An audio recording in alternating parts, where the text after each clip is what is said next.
We've taken our Those Were the Days microphones to the Ambassador East Hotel, where we're talking with Tony Randall, who's in town to talk about his new television series, The Odd Couple, which will make its debut on ABC TV Thursday, September 24th at 8:30 p.m. Chicago time. Tony, welcome. Thank to you. Chicago, to Those Were the Days. Hello, Evanston. Hello, Evanston, and the whole North Shore. I know it well. I went to Northwestern, you know. Right. Yeah.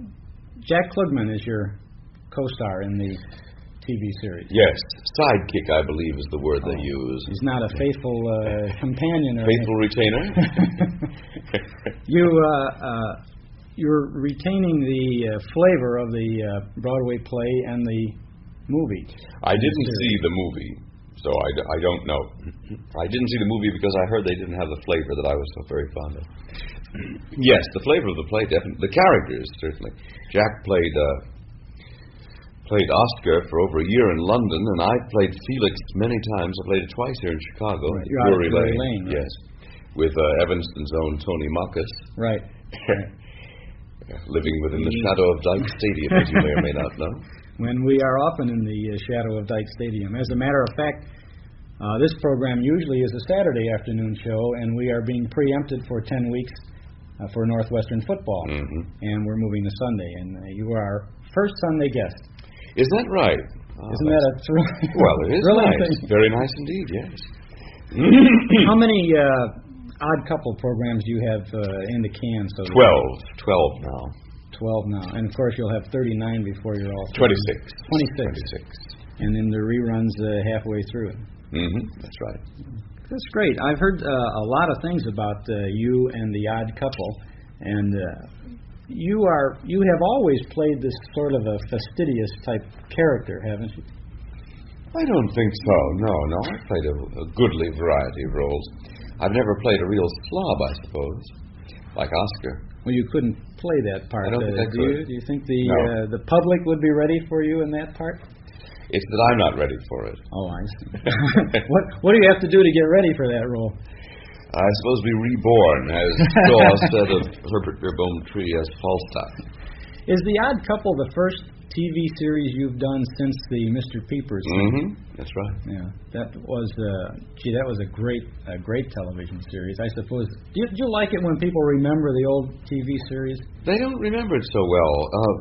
I played Wes on that, and for 2 or 3 years after it went off the air, people would say, "Hi, Wes," on the street, you know.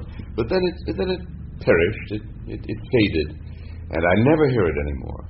Oh, you used to. Of course, it was live most of the time, wasn't it? All the time. Yes. From 52 to 55. Right. Did you? I'll never forget the locker bit. Mm-hmm. You know, I used to bang, bang, boom, boom, and then the locker would snap open. He'd bang on a locker 3 lockers down from his, right, and then his locker would open. Right. That's right. Yeah. And you were always the know-it-all. Harvey Westcott was the know-it-all school teacher. Yes. Now there's an example of a fellow who was not fastidious or Felix right. like. Yeah. Remember when once he came over to my house and I was wearing torn underwear. As Harvey Westcott. But I pointed out that my shirt cost $15. Did you ever do One Man's Family on TV? Yes. Not on radio, but I was on the TV series. That was my first series. I was on that for about a year and a half. That was live too in the early days. I don't know, 49, 50. Did they have? Was that written by Carlton E. Morse too? Do you remember? He wrote some of it. They had gone back to episode 1 in the radio series, all of which he had written. And he farmed out some of the writing to the fellow who played Clifford, who was James Lee, Jim Lee, the well-known. He was an actor on it, as I say, Clifford, but he wanted to be a writer, and he's become a very well-known writer. He's now a Hollywood writer-producer, but his most famous play was Career, if you remember, a big hit. Mm-hmm. Well, now we've moved from The Odd Couple to Mr. Peepers to One Man's Family. Yes, we're retrogressing. We're going to bridge the sound gap and go back to the golden age of radio, if you don't mind. And now everyone who knows about radio and who's a radio fan will remember you as Reggie York on I Love a Mystery. Mm-hmm. And you were in the reincarnation of that series. I was the second time around, yes. Right. They put the entire series on from the first to last episode twice. Right. They did. The original series was on from 39 to 44, and then you came in 49, right? The end of the 40s. I guess that's 52, about right. I guess so. I really don't remember the dates, but this was a Carlton E. Morse epic also. Right. And he used the Paul of the original radio series was the Jack in the original I Love a Mystery. Paul of One Man's Family was Jack. Right. And the same thing when he did it on television. The Paul on television was the Jack on this revival of the radio series I Love a Mystery. That was Russ Thorson. Right. Now you did how did you get the role of Reggie on this? I think I auditioned for it. I don't remember any more about it than that it was. I have to apologize. I come armed with information about these things, and I don't expect you to remember all of these things. All right, didn't you audition for the role of Doc? I may have. That didn't matter. You'd come in and audition for every role. That happened frequently in auditions, and the director would probably have some idea in mind already of what he wanted. That's always true of auditions. Actors should never feel badly when they don't get a role. Don't feel they've auditioned badly. The director already knows what he wants, and he keeps auditioning people till someone comes in who coincides with his. I think prejudice is the best word. He has a preconceived notion of what he's like, and he hopes someone of the actors auditioning will fit into the role. I see. What else did you do on radio? Oh my! I made my living in radio as an actor on the soaps and on the nighttime shows. The nighttime shows paid well, you see. Soaps paid about $33, $34 for a 15-minute episode. If you did enough of them, you'd be making a good living, and some people did $40, $50 a week. But the nighttime shows paid about $110, $115, $130. The big half hour, and an hour shows paid considerably more. Did you do most of this from New York? All of it. I was never one of the Chicago radio actors. And you hadn't done much radio in California? I'd never been really to California except on visits. I was a New York actor strictly. Although I had been a radio announcer for a year in Worcester, Massachusetts, from 41 to 42, I think it was. You were that early in the radio game. You must have been very, very young at the time you were doing radio. Then. Yeah. I was too young to be drafted. I remember that because the war was on then, and you weren't drafted till you were 21. Oh, I see. Yeah, that's right. Well, now, which programs were you on when you did the soaps? What soap operas did you do? Goodness gracious, I did When a Girl Marries, Portia Faces Life, Perry Mason, that was a very popular soap. All of them. Lorenzo Jones, I was on. The small parts come in and out, sometimes run a week or two, sometimes longer. No, I was never on Greatest Story. I was on Light of the World. Oh, yes. Remember that one? One I was on year in, year out. I was on it 2 or 3 times, once or twice a week for years, was My True Story. Oh, the adaptation from the magazine, right? Yeah, and that was a full, complete soap opera, half hour long, every day. Different story every day. That was really a tearjerker too, wasn't it? Yes, every day a tearjerker, and unbelievable writing, and that took place in Studio 6B. I remember very well on NBC, which is now where Johnny Carson broadcasts from. And where you visit frequently too, I suppose. Yes, yeah. Then I remember I was on a number of things written by a woman named Erna Phillips.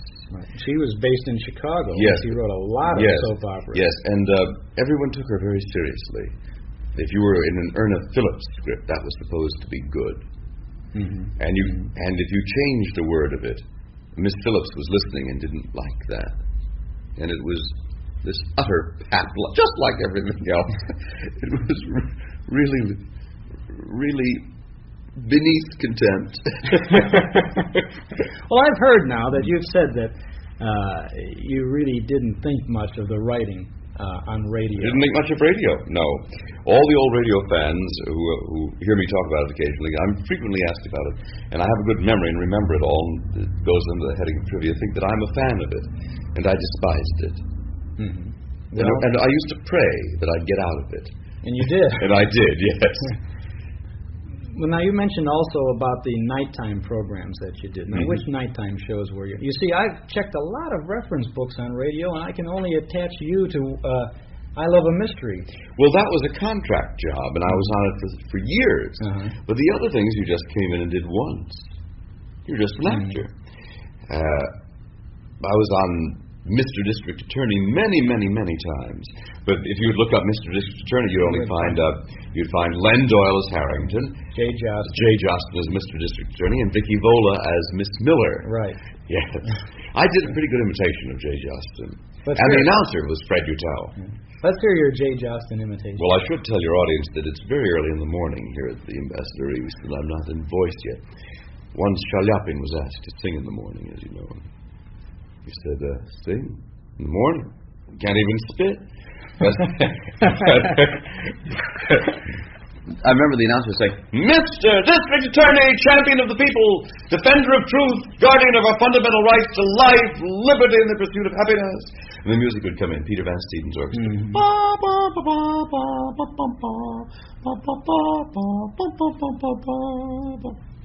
And then on an echo chamber, Jay Jostin would say, and it shall be my duty to defend... No. And it shall be my duty to prosecute to the limit of the law all persons accused of crimes perpetrated in my district, and to defend with equal vigor the rights and privileges of all its citizens. Terrific, terrific. Can you remember the sponsor of that program? Sure. Ipana for the Smile of Health and Salapatica for the Smile of Beauty. Great. Vice versa. Vice versa, right. Yeah. They used to come in. Yes, yes. And if you were on the show often enough, you'd get cases of this stuff sent to your home. No salary. And that was produced by a wonderful man named Ed Byron. He was really a good radio director. That show was fun to work. What did you think of the scripts on Mr. D.A.? Well, they were melodrama, and they were good. Mm-hmm. They were only cops and robbers melodrama, but for that, they were good. But the soap operas pretended to delve into the human heart and all that crap, and that's all it was. What about I Love a Mystery now? What's your opinion of the writing on I Love a Mystery? Well, those were mystery yarns. Mm-hmm. They were only supposed to be cliffhangers, and they were very good for what they were, adventure stories. I remember Temple of the Vampires, that had a marvelous premise. And I remember one episode that people still talk to me about. I thought that Carlton Morris really used extraordinary imagination in that to build suspense. We were in a great temple, like Angkor Wat, in the middle of the night. And it was pitch black, and we were swinging by great ropes, back and forth, pendulum style, and afraid of bumping into each other in the dark. And that's a good situation. He was very, very precise about sound effects. Yes, too, wasn't he? I understand that he had great descriptions in the copy, right, in the script. He was a master of sound effects, and my own mind is visually orally so strong that I could imagine I just heard a phone ring.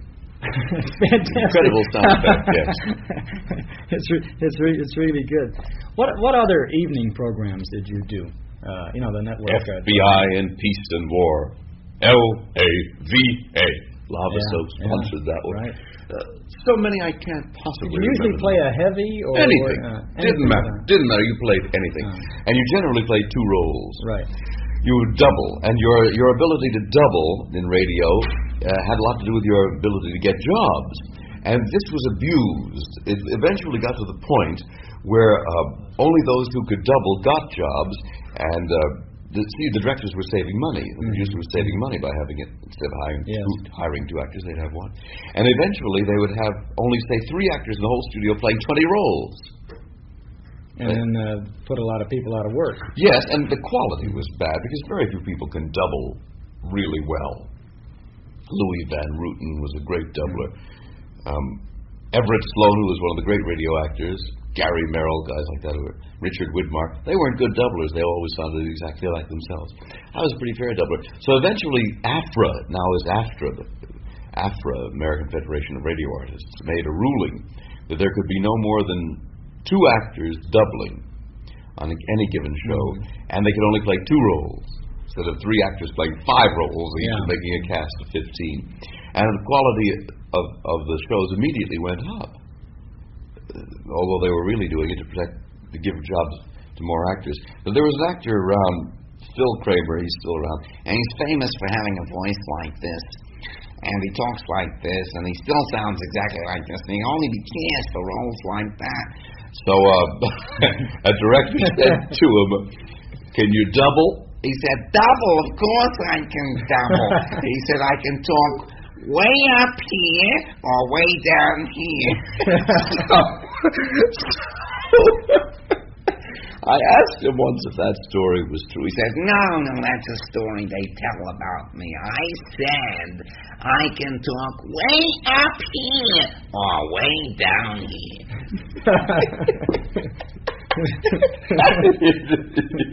We struck a memory wave here this morning. Yes, lovely Phil Kramer. Nice man. Did you ever do any voices like that were that caught on anywhere that no radio people would remember? No, except my voice for Reggie, which I've forgotten. At that time, Charlie McCarthy was still on the air, and Ray Noble was the orchestra leader. The Englishman wrote "Good Night, Sweetheart," and I sort of imitated Ray Noble, who had a slight cockney in his voice. And but the writing wasn't good British dialect. It was full of words that Carlton E. Morse thought were British, like righto, and I say. Every line began with, "I say, Doc, suppose we climb up this old water tower and then have a look-see." As I think back, it was kind of ridiculous dialogue. Well, radio's full of lines describing what you were doing. Right. Like, "Here, let me open this door for you. I'll turn on the light with this switch on the wall right here." Click. So the audience would know what you were doing. Well, the Lone Ranger often talked to Silver. He says, "Hi-ho, Silver, away! We're going to head off the Cavendish gang at the ranch, and then we're going to meet Tonto at the cave." And he'd be a whole string of the story, yes. Right, and they often did that, I think. Of course, the true heyday of soap opera radio and kids shows, which was another classification. I never really got into kids shows. Lone Ranger was a kid show. I Love a Mystery was sort of a kid show. But the heyday of that took place in Chicago.